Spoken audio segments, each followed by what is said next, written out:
called Instant Groove. Now, while we start to whip up the groove, we want everybody to come on out here and do your thing. Now, everybody got a thing. We want you to come on out here and do it now. Because that's what everybody is doing, their own thing. That's what I want to see you do right now. Go on and get it. Go on and do it. Do it one more time.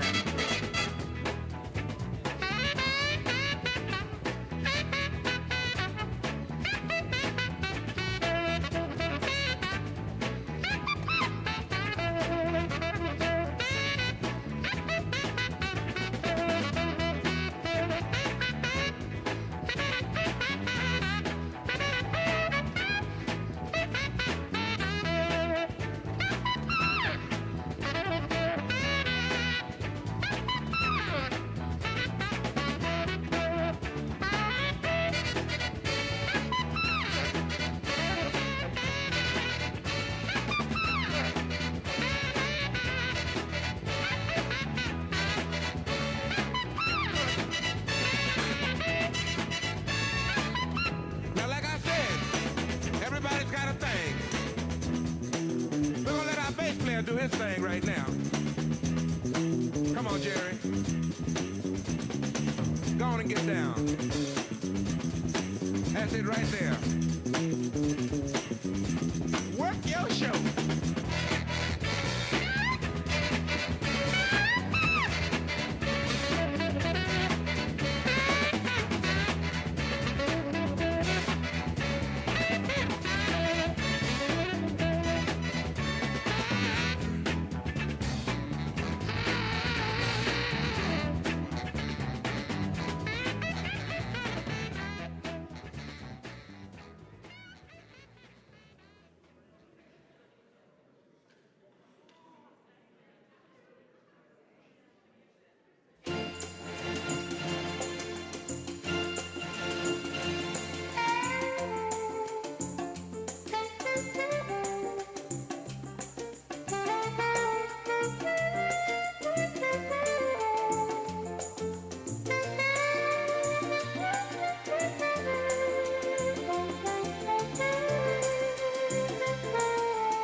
Good afternoon, everyone. It's great to see your smiling faces.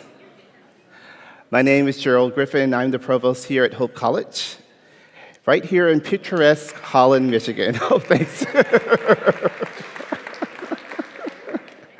It's great seeing all the engaged faces in the room, and I'm excited for so many also that are online viewing the event as well, all anticipating this great conversation that's about to take place.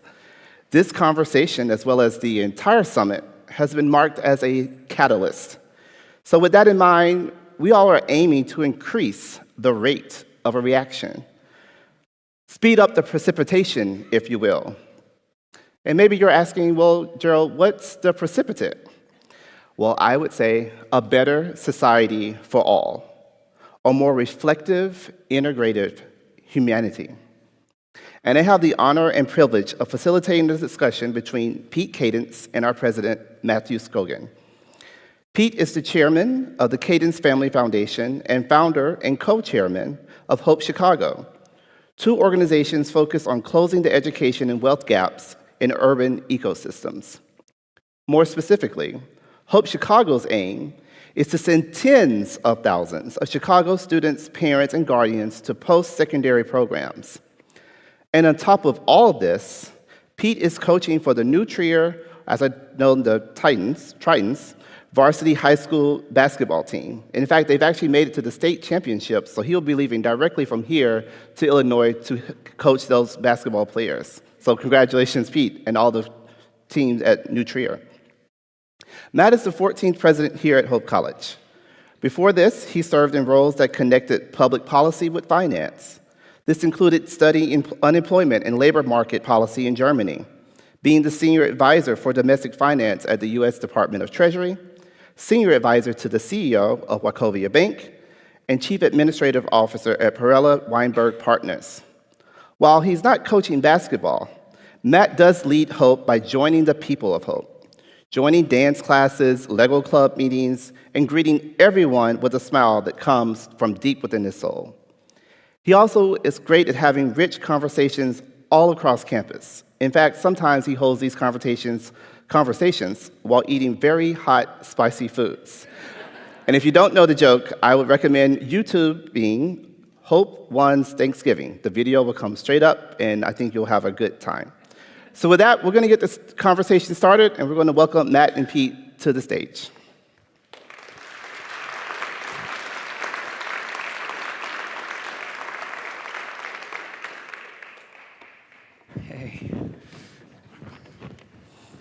Hey.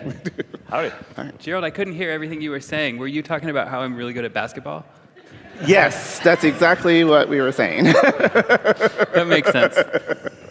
Well, with that said, and all the feats that you guys have already accomplished, I wonder if you could tell us here kind of what call did you respond to when you wanted to actually come to the sector of education, and particularly kind of what does the word hope mean for you in that responding to that call? Pete, you want to share first? Go first, Pete. I focus on education because I am focused on paying it backward. A lot of people talk about the notion of paying it forward. If I look at the lotteries that I won in life, the zip code lottery, the education lottery, the birth lottery, and I think about all the people who didn't have those same advantages, I also think about the fact that I made it to a certain level in life on the back of people who suffered. I do believe that I won because other people lost. And so my charge when I retired at the age of 40 was to pay it backward to communities who suffered so I could succeed. And the best way to do that is through education, because the antidote to ignorance is knowledge.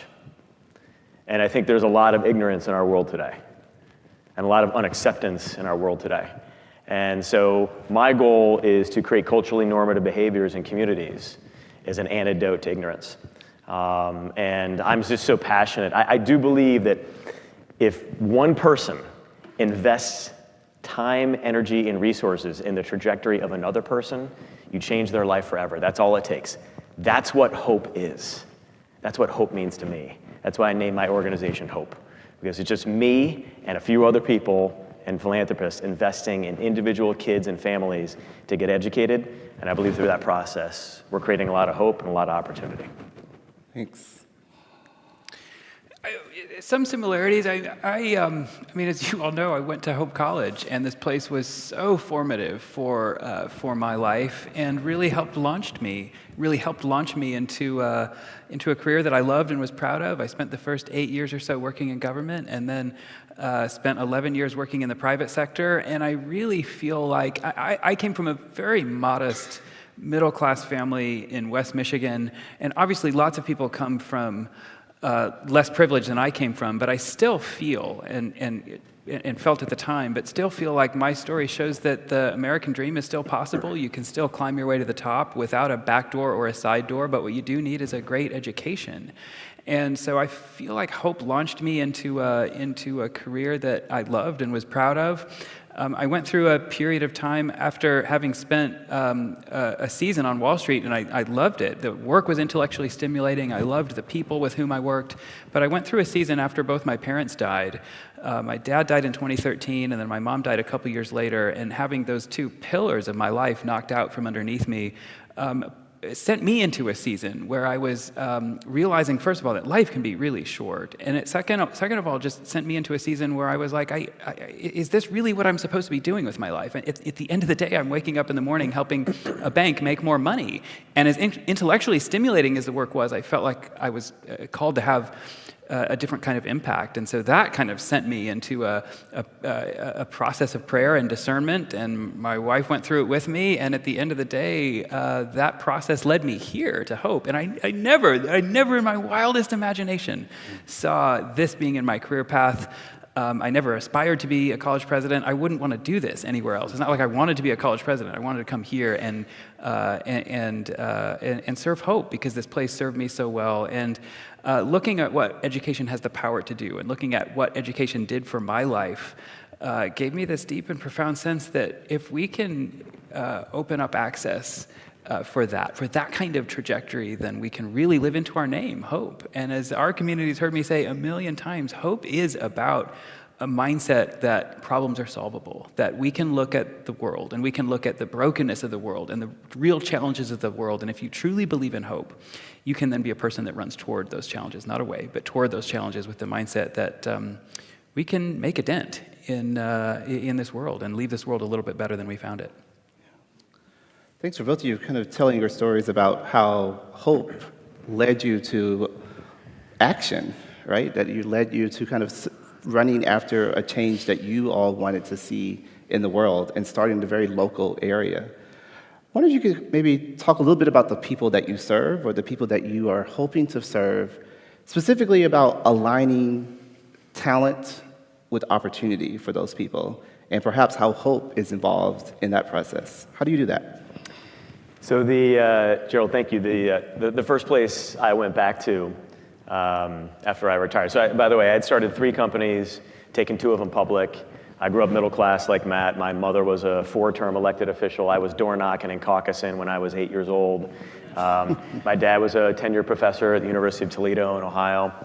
And so I grew up with parents who were civically engaged. And I knew through them that I also wanted to be civically engaged. But the first place I went back to after taking my second company public, which ended up being the fastest growing company in the history of Chicago. We went from 0 to $4.5 billion in value in 4 years. And after that run, I got to tell you, on June 10th of 2018, it was one of the worst days of my life. And it's odd because that was the day I took my second company public. And I realized this juxtaposition in my life that by any traditional definition, I was rich. But I was incredibly, at that same moment, I was incredibly relationship poor. All the things I had sacrificed to get to become rich, my wife, my children, my elderly parents, siblings, friends from growing up, it just wasn't worth it anymore. And that's why I decided I wanted to pay it backward, go back first to my hometown. I grew up as a very, very good basketball player. And I played basketball with mostly black students. And I felt like they were very misunderstood. And it enraged me that my peers thought that they were not just intellectually stimulated as me or as us, but I knew, because I traveled with them playing basketball around the country, that these kids were just as smart as me. They just lacked access and opportunity. They lacked parents like mine in some cases. They had trauma that I never had. So I went back to that very high school, Scott High School, the most underserved, all black, all below the poverty line high school in the state of Ohio. And I granted 120 seniors access to college or trade school for free. Tuition, room and board, books and fees, everything. And I'll never forget what happened afterward. You know, it's interesting. No one ever thanked me for the money. And if you really think about it, that was the catalyst here. The catalyst was my money. But they thanked me for seeing them. They thanked me for believing that they were worthy of the investment. They would say things to me like, no white man has ever talked to me. Incredible, incredible. And I'll never forget one quick anecdote. There was a woman who walked up to me after I made the announcement in Toledo. And she was with her big, burly son, beautiful kid, 6'3", 6'4". Turns out he was a captain of the football team at the high school and had a 3.3 GPA, great kid. And I had noticed something interesting. He wasn't saying anything. The mom was doing all the talking. A minute or two later, she tells me he's deaf, a birth defect. And because he was deaf, Even though he was a good-looking, smart, capable kid, captain of the football team, he was not going to be able to go to college because in the state of Ohio, financial aid does not cover a sign language interpreter. And so this opportunity, so this young man, despite his talents, was going to toil in obscurity on a UAW auto worker assembly line for the rest of his life because of his birth defect.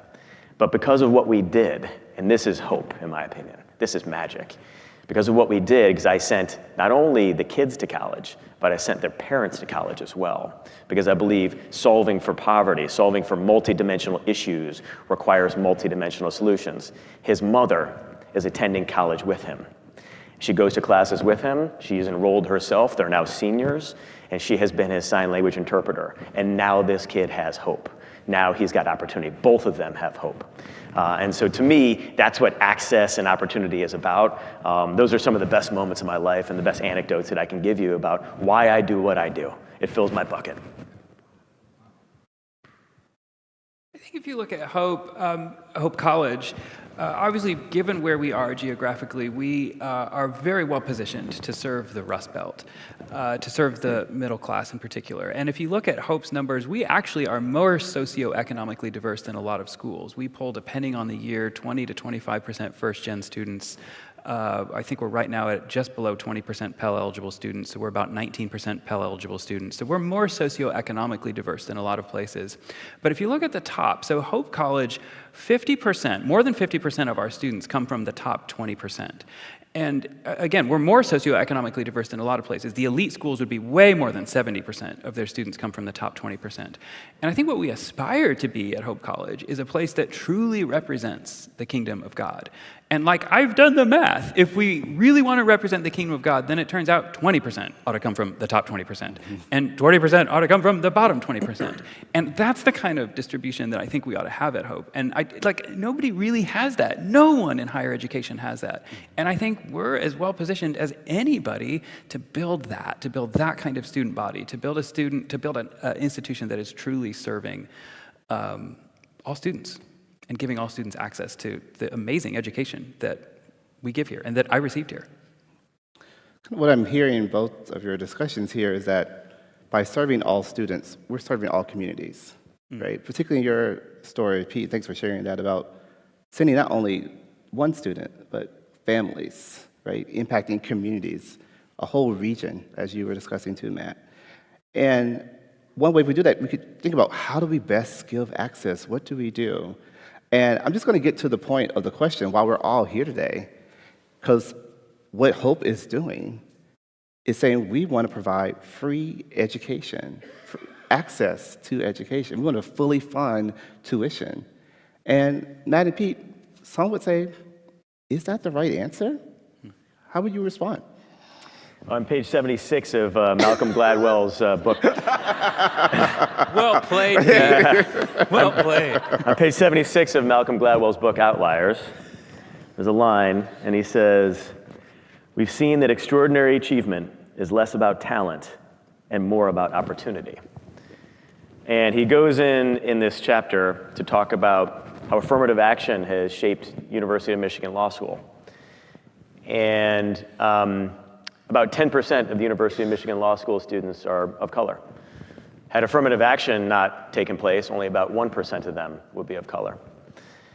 But then when they did a longitudinal study on the black students who were blessed with the opportunity to be at University of Michigan Law School because of affirmative action and really nothing else, and they looked at longitudinally how they performed versus their white peers over a period of 15 or 20 years. The truth is, they outperformed their white peers. And if not on par, but better. And but on test scores, on their LSATs, on their undergraduate grades, they didn't even come close to their white counterparts. And so what I have seen is that when given opportunity, magic happens. The other parable that I'll give you that I always relate to because I am such an aficionado of basketball, go New Trier Trevians, I know you mentioned that. I headed down to win a state championship here right after this. But in 1977, the year I was born, the National Basketball Association was 90% white and 10% black. Along came two individuals Dr. Julius Erving and Magic Johnson. Those are two individuals who the white community could relate to. They were charismatic. The white community really bought into them. And they opened the door just a crack for the black community. And all of a sudden, look what happened. Now talent and opportunity have kind of intersected, and now the National Basketball Association is exactly the inverse 45 years later, 90% black and roughly 10% white. And so these are the opportunities that I'm focused on that we can give our students and our families. But more importantly than any of this is like opportunity, when opportunity knocks, you have to take advantage. But we have to endow our minority students in our underserved communities in Chicago and Toledo and around the country with culturally normative behaviors that are centric to education. Dinner table discussions have to be about education. And I realize in some of these homes, life is so Darwinian. When you're worried about paying rent and putting food on the table, it's hard to think about education. But if a mother who's making minimum wage and is looking up at rock bottom at the poverty line knows that her child can go to college irrespective of her situation, it changes her life outlook. It changes her dynamic. It gives her pride. And that is what I am trying to do, what we are trying to do. We're trying to change culturally normative behaviors in these communities to make education a centric focus. And I believe if we do that, we are not only, here's the thing about education I love so much. There is no panacea to solve all of the intractable issues in Chicago and urban corridors around this country. But if there was one, it would be education. Because when you have more educated people, you have more entrepreneurship, you have less violence, you have better preventative health care, you have better health outcomes, both physical and mental, and you have fewer commerce deficits. So I look at this solution of education at Hope College and at Hope Chicago and Hope Toledo is socioeconomic, is economic development, and is world-changing, having nothing to do with education outcomes. These are societal outcomes that we're working towards by educating these families and making education a centric focus in these communities. Yeah, the question I think was, is free education the right goal? And I think you're using the word free in a bit provocatively. So I would answer that, no, free education is not the right goal. I think what we're trying to do with Hope Forward in many ways is actually give students the dignity of being able to pay for their education again. We're just simply saying, what if students could pay afterwards through gifts rather than upfront through tuition and massive debt loads? One of the things that was brought up this morning in the session with Michael Crow, he mentioned a parallel between higher education and the healthcare industry.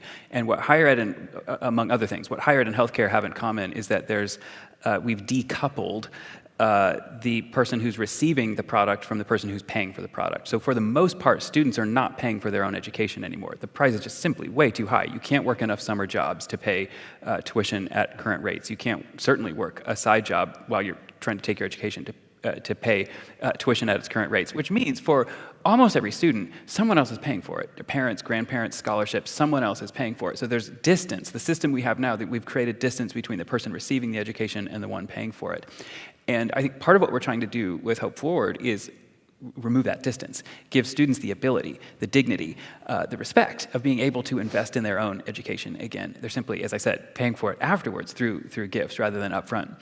There's a woman, an economist at UC Merced named Laura Hamilton, and she's done really interesting research on this. And she actually, in a very fascinating way, she shows a negative correlation between the amount of money that parents pay for one's education and their grades. So she's basically showing that the more your parents pay, the more my parents pay for my education, the lower, on average, my grades are.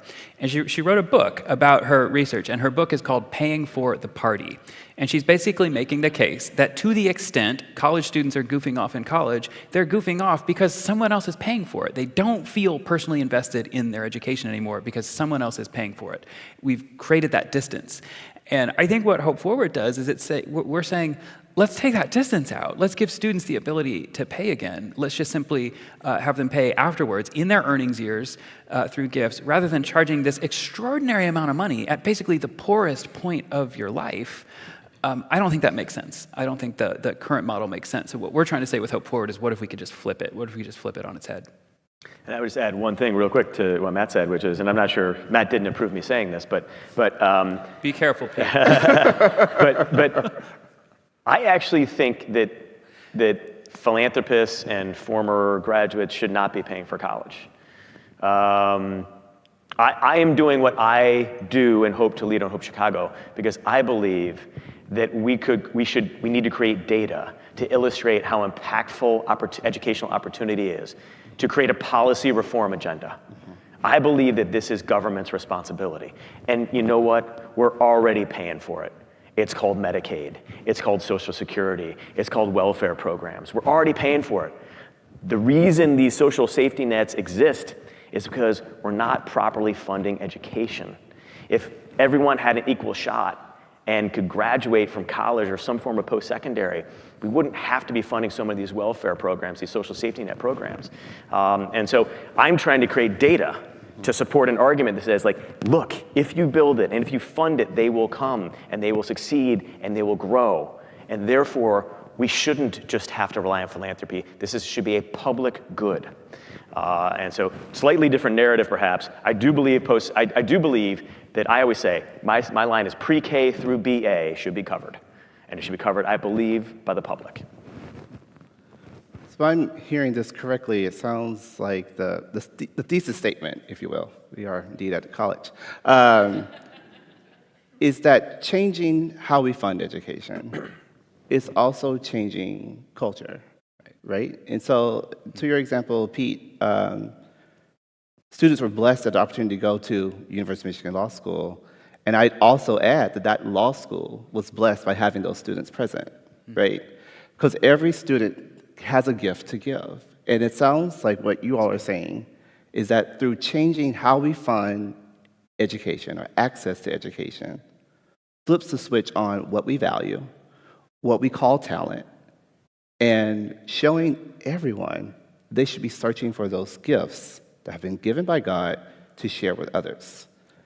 Now, with that said, what do you all think is talent, right? If we're trying to align talent with opportunity, what are some things that you look for when you're saying, okay, that's someone we need to invest in, or here's a population that we need to invest in?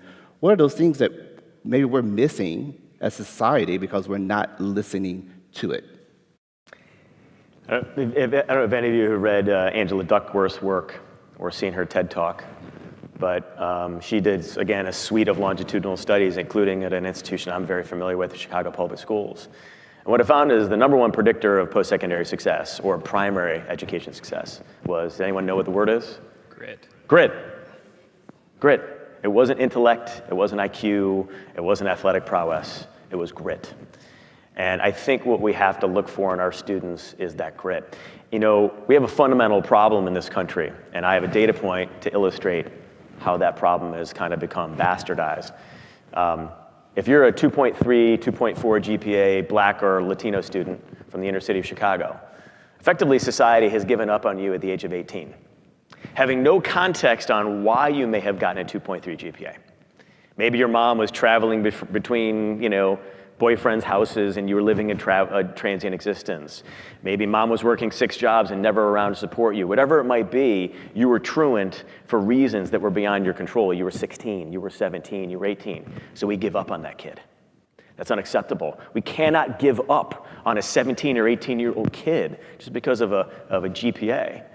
And actually at Hope Chicago, I have a data point, which is interesting. Of the kids who graduated high school with between a 2.0 and a 2.5 GPA, we increased enrollment in 1 year from that subset by 55% in post-secondary education. 55% increase in enrollment between kids who had a 2.0 to 2.5 GPA, because everyone else had given up on them. And so I think the lesson that I'm learning through all this is, if we create these opportunities, these kids and these families will take advantage. And so that's exactly what we're about, is opportunity for everyone. When I hired the woman who ran Chicago Public Schools to run Hope Chicago, I said, there are 2 things I care about. 1, we will not mainstream children. Do not tell children what to do with their lives. If they want to become a police officer, we're going to embolden that opportunity and allow them to do that. We don't care about rankings. What we care about is kids and their outcomes and their career preferences. And number 2, set big goals, like what you all are doing at Hope College. People are going to call Matt crazy. They probably already do. I know they call me crazy. But you know what? As Steve Jobs said, the people who are just crazy enough to think that they can change the world are the ones who actually do. And so we are thinking big. We are solving a macro problem in Chicago with $1 billion initiative, because that is what it's going to take to ensure that every underserved kid in that community can get post-secondary access. I forget what the original question was. I'm dyslexic, so I do that. But I think I answered some of it, at least. Yeah. Thank you. Yeah, you did.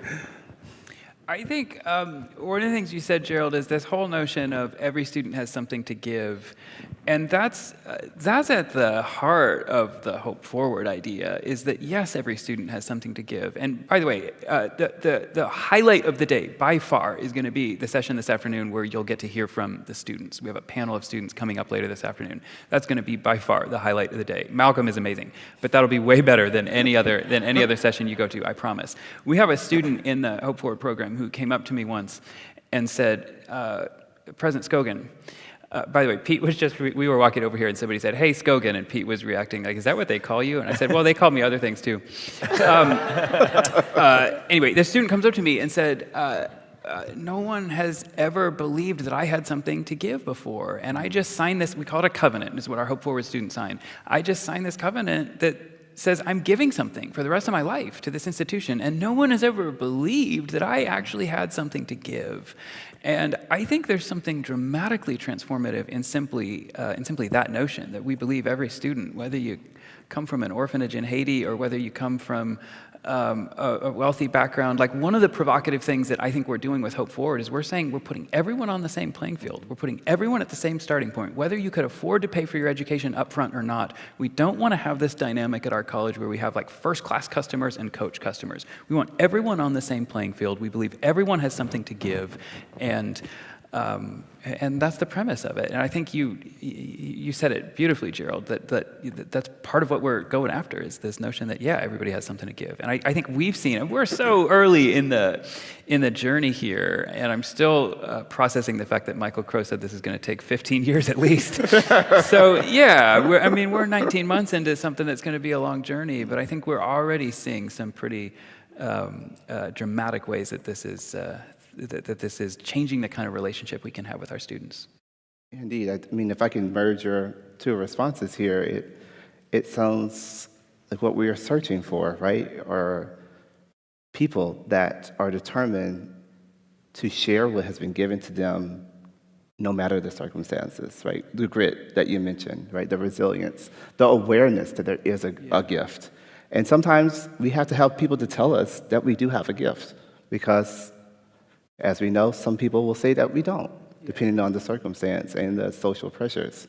And so I think it's essential that we speak it out loud, right? And right before we had classes this fall, I said I would love it for all of our instructors to tell every student that I love you, because I know you do, right? And so it's a matter of just speaking some of these things out loud and being bold enough to say it. And so I think we can really appreciate that, for both of you, Matt and Pete, about speaking out your heart in that. I think we'll take one more question before we go to the audience here, and that is all the things that we are doing, right? We're trying to address gaps in education access.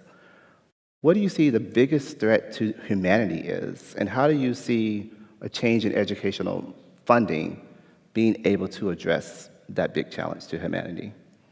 So what's the first part of the question? What do you think the biggest threat to humanity is?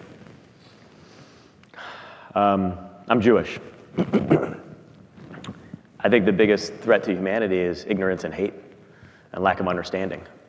I won the Humanitarian Award for the Holocaust Museum last night. And one of the things I said is we have to do a better job of listening to one another. We have to stop canceling one another. And I think there's a degree of education in that.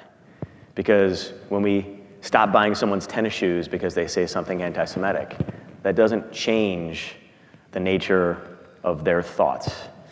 In order to change how they think and change the hate that they deploy, we need to listen to them and understand why they think that. We need to start having intellectually honest discourse. And these forums right here on these universities are the bastions of intellectually honest discourse. My alma mater, I was very upset, even as a Jew. I was very upset when they did not allow a Holocaust denier to speak on campus. There was protests. It's like, no, I want that guy speaking on campus because I want our kids to understand why he thinks that way. I don't agree with anything he says, of course, but I want to hear him, and I want our kids to hear him, and I want them to have the freedom to think for themselves. That, to me, is a huge risk to society. All the stuff we see on social media is gearing us to think a certain way. It's, even my children who are 12, 10, and 8, they're very myopic in the way they think about things. That concerns me greatly. That's why a well-rounded liberal arts curriculum where these kids have the freedom to think and these families have the freedom to seek opportunity through free thought is so critical. And we must listen to one another. I'm a fellow at the Aspen Institute. The number one thing they tell you at the Aspen Institute is when you walk into the Aspen Institute, throw your resume away. No one cares. And number 2, everyone in this room is right. Because if you start thinking that the guy next to you is wrong because he supports a certain political candidate and you support the counterparty candidate, that won't settle anything. You have to understand why he or she supports that candidate. And so I'm working towards supporting more intellectually honest discourse. I'm working towards bringing disparate groups and fractionalized groups together to hear one another. And to me, that is the basis, that is the foundation of education. That is why we're here on a college campus, to listen and learn from people sometimes who do not agree with us. If you could give us more too, how do you see free or fully funded education specifically addressing that even more? I mean, when the only people who are allowed to go to campus are the ones who can afford it, or the ones who determine that they are willing to absorb mounds of debt to go. You don't have all the mindsets and thoughts on campus. You have a subset of thoughts on campus that have either the financial capacity or the will to persevere through the mounds of debt. That is not inviting. If college were free or accessible to everyone, irrespective of financial background, you'd have an entire universe of folks who are capable of having intellectually honest discourse. That's why we need more kids on campus who can't afford to pay. That's the whole point of this thing. And so I do think that, what we see in Chicago before Hope Chicago intervened and before Hope Toledo intervened is, I would say, people downgraded. In other words, there were kids who could get into our flagship land-grant university on the basis of merit, the University of Illinois. But because of the cost of room and board and the debt they would acquire to go, they decided instead to go to a 2-year college, City Colleges of Chicago, it's a fine institution. But let's just be honest, it's not quite University of Illinois. And so what I want is these types of discussions to be available to everybody, and disparate groups who can't afford college to be able to show up on campus and have intellectually honest discourse. Thank you. Yeah. So the question is, what's the biggest threat to humanity? Mm-hmm. That's a big question, Gerald. Yeah. I want a big answer, Matt. Okay, let's go. You are all going to roll your eyes, but I think my answer would be a lack of hope. I think that feels like the biggest threat to humanity, and not just not a lack of fake hope or false hope, but a lack of real hope, true hope, like old school hope. And I just think the world is so quick now to turn to despair and cynicism, and we can make a list of all the problems. And I think underneath those problems is something even worse, which is a lack of hope when it comes to our problems, a sense in which these problems will always be with us. And of course, a Christian does not believe that. A Christian believes that God is not just working on the redemption of our souls, but also the redemption of our world, and we have a role to play in that. And so I think for me, it's all about hope, and everything we're trying to do with Hope Forward is model for our students what it looks like to run toward a big problem, so that our students can ultimately, the real way we provide hope to the world is through our students, graduating students every year who run out into the world and be hope bringers to a hope-deprived world. And one of the things we can do with Hope Forward is show our students what it looks like to run toward a problem that to the world looks impossible. There's 4,000 colleges and universities in the United States, and as the conversation we had this morning with Michael Crow, there are very few colleges that are doing anything interesting about a problem that everyone knows is a real issue. And I think there's the question is, why is that? And we talked this morning about this lack of innovation, so maybe that's part of it. I think there's also this sense in which, we know not everyone has access to higher education, but it must be the case that those who get access to higher education are the ones who deserve it. And it's just like this idea of it's meritocracy gone off the rails. And I believe in meritocracy, but this is just a perversion of meritocracy. And by the way, again, a Christian, and I think that the Jewish faith agrees with us on at least half the Bible. I think.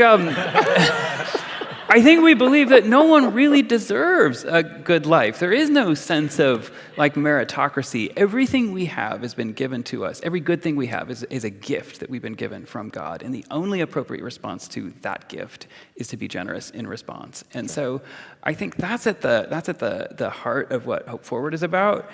And I think as I read the headlines and look across the world, it just feels like the biggest thing we're wrestling with is a lack of hope. Yeah. Generosity, you brought that up, and I think I also hear it in your answer to Pete about maybe being generous with attention, right? Listening to others that disagree with you, that have very strong differences, and you can be generous with your intellect, right? With holding their opinion right next to yours, even if they are highly discordant. How has generosity shaped your life? God, that was such a layup question. I love it.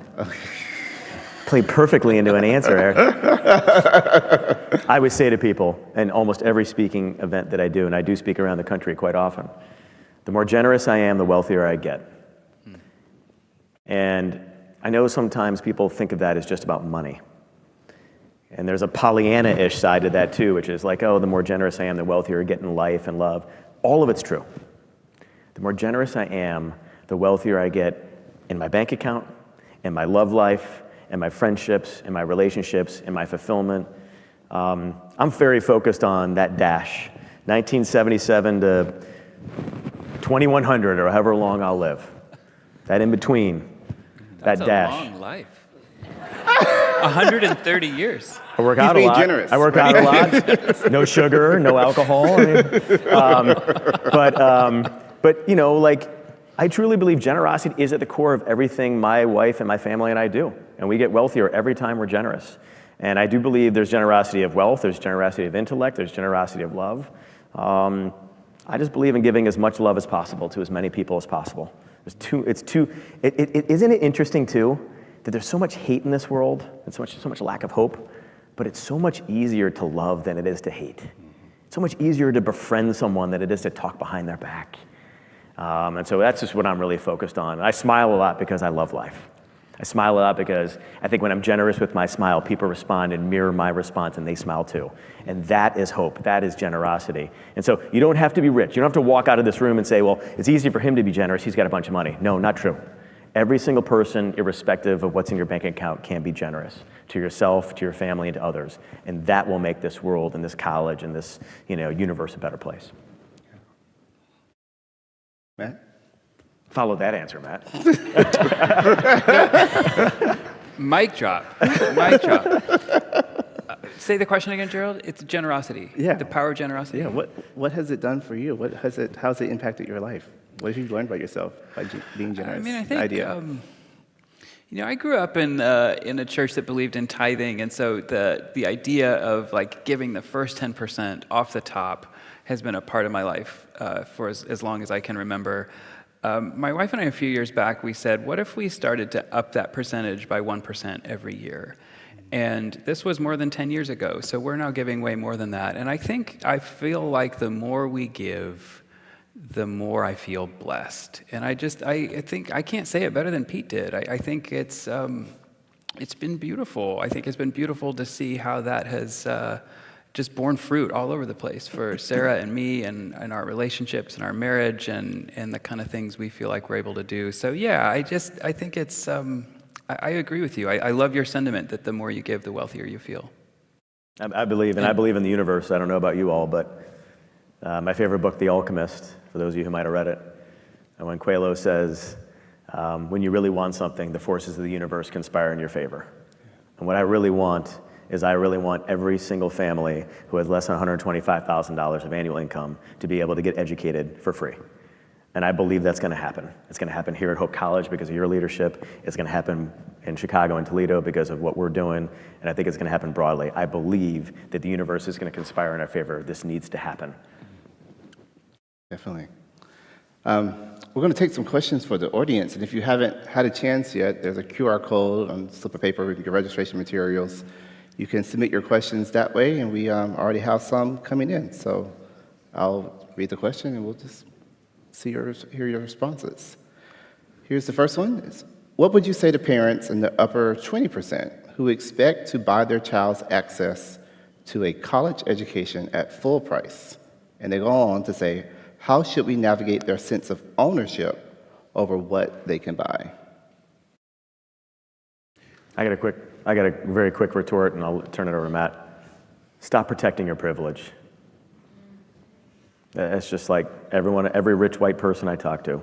Stop protecting your privilege. It's getting old. I've stopped protecting mine.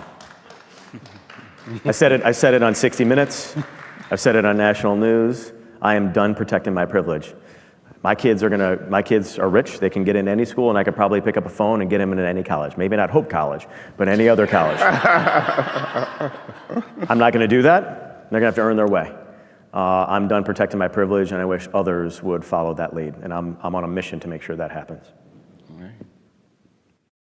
Yeah, I mentioned this earlier, that I think one of the more provocative things we're doing with Hope Forward is saying, even if you can afford to pay up front, we're not going to charge you up front. You're going to be on the same. We're putting every student at the same starting point. And I think, this is the problem. And the only other industry I know of that can charge different people different prices for the same outcome is the airline industry, where the three of us might be on the same flight and we're receiving exactly the same experience, but for some reason we paid totally different prices for our seat. And that's what's happened in higher education. Different students are paying different prices for the same education, and I just don't like it. I don't like that. And the problem is, the people who are paying the full sticker price, they know they're paying the full sticker price, and their parents certainly know it. And the amount of times I've had parents appeal to me based on their tuition bill, it's crazy. The things people will say, I'm paying you the full sticker price, and therefore I deserve whatever, the nicest dorm, whatever. And it's like the tuition model as we've set it up sets us up for folks to feel entitled, and I don't like that. And I think it's, among other things, I think it's toxic for a healthy learning environment. And this whole notion that people here have heard me say a million times, this whole notion that colleges and universities treat students like customers, I just think it's toxic. I think it's toxic for a healthy learning environment. And I worked in the business world for a long time, so it's not like I think customer is a four-letter word. I think that relationship works really well in the private sector. But the whole notion in the private sector is like your customer is always right. And if we're supposed to be teachers and students are supposed to be teachers, first of all, it can't possibly be the case that students are always right, because we're a place that believes in truth. So sometimes we have to say, actually, you're wrong and we're right. And I just think there's this whole dynamic, this sense of entitlement that has developed as the cost of tuition has gone up that's really, really toxic. One of the interesting, I think there's an interesting conversation. If places treat students like customers, first of all, what is a customer? A customer is someone with dollars in their hand looking to buy something. Well, and then the interesting question is, okay, if students are customers, what do they think they're buying? Are they buying a degree? Are they buying a job? Are they buying a career? Are they buying grades? It might be all of the above. I go to these college president meetings every once in a while, and one of the things college presidents have been talking about recently is grade inflation. And the statistics on grade inflation are amazing. If you go back to the 1960s, on average, less than 20% of college students got an A on average. Today, it's over 50% of college students who get an A on average. And if you plot that chart and then plot the chart of tuition increases, it looks the same. The trajectory looks the same. And it cannot be the case that that's a coincidence. And I don't think it's anything nefarious that's being done per se, but I think the incentive structure has been set up. If our students are paying us $50,000 a year to keep the lights on, and they want good grades, the incentive structure is such that we kind of are incentivized to give them what they want. And it's not healthy for a good learning environment. And I think taking tuition out of the picture and putting every student on the same playing field at the beginning dramatically reorients the kind of relationship we can have with students. And then this whole idea about generosity, grounding the relationship that we have with students, not in a transaction, but grounding it in generosity and gratitude. I just, like, that is the thing that I think at the end of the day I'm most excited about when it comes to Hope Forward, is we will have generations of students who've been formed in, not just received a great education, but formed in a relationship that's based on generosity and gratitude, and people who will run out into the world and say, what can I give? What can I give to make this world a better place, rather than what can I take? What can I take from the world to make my life better? We'll wrap up with one last question, and just the question really is, why now? Why change the funding model of education now? Every day in the south and west sides of Chicago, there's another child that gets slaughtered. That's why. That's why today. Because as a rich white man who has benefited from the broad shoulders of the city that I live in, as someone who has a lot of friends who have benefited from the broad shoulders of the city that I live in, every day that we allow that to happen, we wear the blood. The bloodshed is on us. We cannot wait. Martin Luther King talked a lot about, if many of you hopefully have read the most important piece of literature ever written, in my opinion, the letter from Birmingham City Jail. And he talks about how the white moderate always told him to wait. They would say, Martin, give us, let us get through the election and oust the police chief, Bull Connor, in Birmingham. Let us get to, through this shopping season before you boycott us. It was always about waiting. But waiting almost always meant never. And that's what we find when people tell us we can't do something.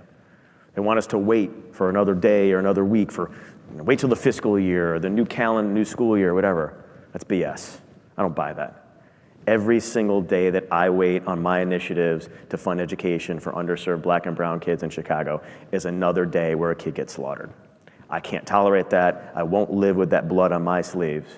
And so we must act now. And furthermore, I'll add one other thing to the equation. We're headed into what I believed in 2007.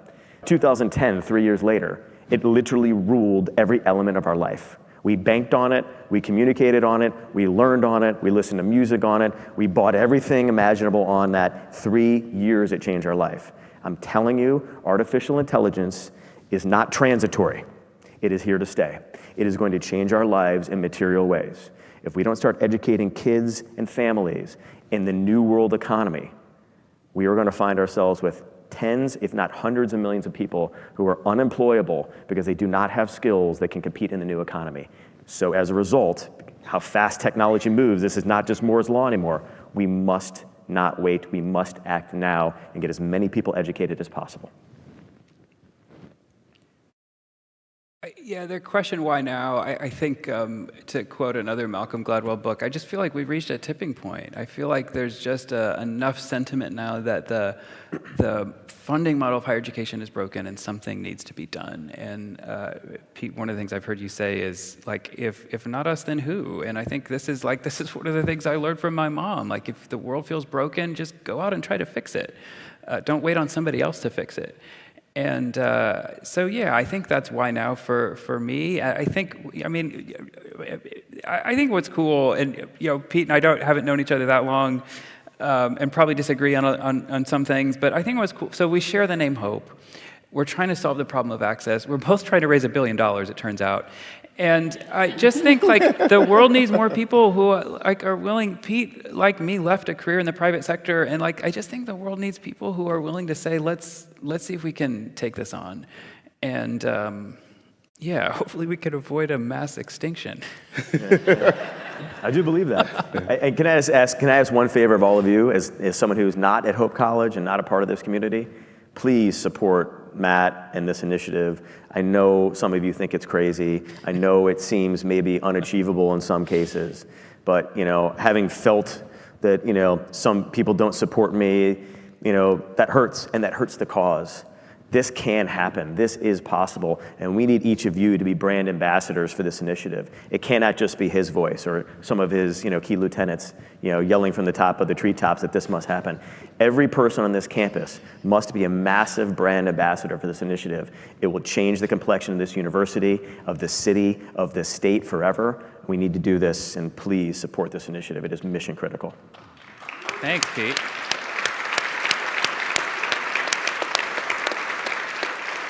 We're going to put Well- you on a commercial. Yeah. Thank I was going to wrap it up, but Go, I think yeah. you just did. We wanna- Sorry. Wait, no, I'm great. I'm grateful. I can take the oxygen out of any room. I just want to say thanks, Pete. Thank Matt for this conversation. Thank you all for offering your questions and your time. We've been challenged today to stop protecting privilege, to act now, to give hope to each other, and to be generous to ourselves as well as we give to others. And so I want to say thank you. And with that, we'll just have a great, blessed rest of your day, both here as well as online. Thanks. Thank you, Gerald.